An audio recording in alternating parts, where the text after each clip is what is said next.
Top news: Rattled Putin dispatches top general to Kursk as Ukraine launches new offensive in Russian region using Brit Challenger 2 tanks. Ukraine's renewed New Year offensive in Kursk has prompted Vladimir Putin to dispatch one of his top generals to the occupied Russian region as the war approaches a critical juncture. Respected war blogging channels on both sides reported Kiev's armed forces had launched a powerful attack, with the head of Ukrainian President Volodymyr Zelensky's office Andriy Yermak declaring, "Russia is getting what it deserves." Russia's defense ministry acknowledged that Ukrainian troops had mounted a targeted assault around the town of Berdyan with several tanks, including British Challengers, a mine-clearing truck and 12 armored combat vehicles. Ukraine's fresh assault comes with both sides seeking to strengthen their negotiating hand ahead of U.S. President-elect Donald Trump's return to the White House on January 20th, just over 1 month shy of the 3-year anniversary of Russia's full-scale invasion. This morning, it emerged that Russia's Deputy Defense Minister General Yevgeny Kursk, reputed to be one of Russia's most hardline generals and a staunch Putin ally, arrived in Kursk on Sunday, according to Regional Acting Governor Alexander Kinstein. A career soldier and decorated paratrooper who won the Hero of Russia top military honor, Yevgeny is also a former governor of the region of Ingushetia.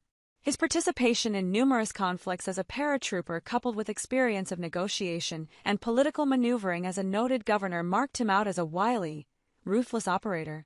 In addition to his work as Deputy Defense Minister, Yevgeny has also coordinated closely with Russia's mercenary Wagner Group and Russia's GRU Foreign Intelligence Service to oversee the Kremlin's projects in Africa. For obvious reasons, I will not go into the details of the conversation with Yevgeny, Kinstein said. But I can say one thing for sure. The government of the Kursk region will do everything possible to help our armed forces in their sacred fight.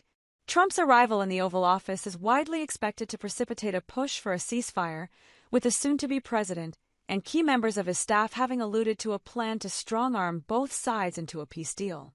Ukrainian President Volodymyr Zelensky said last year the Kursk operation had boosted Kiev's exchange fund, its negotiating position on swapping prisoners of war, and diverted tens of thousands of Russian troops away from the Eastern Front. U.S. officials have also confirmed the occupation of Kursk as vital ahead of possible ceasefire negotiations to ensure Ukraine has the strongest possible hand to play.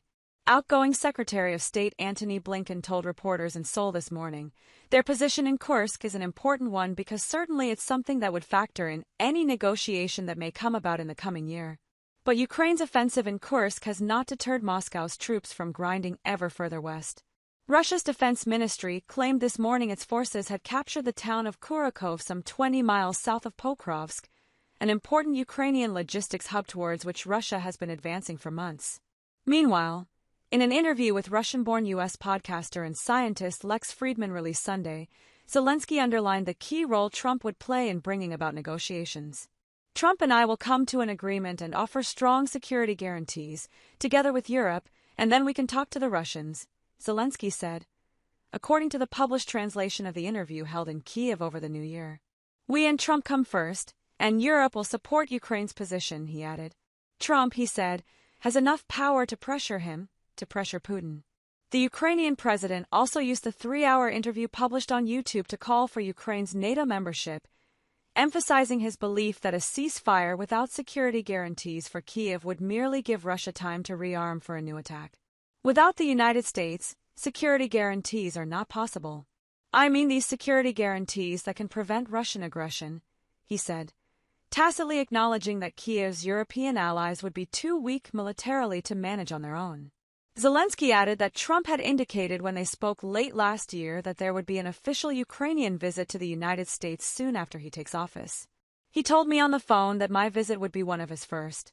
This topic is important to him. I hope we will meet," he said.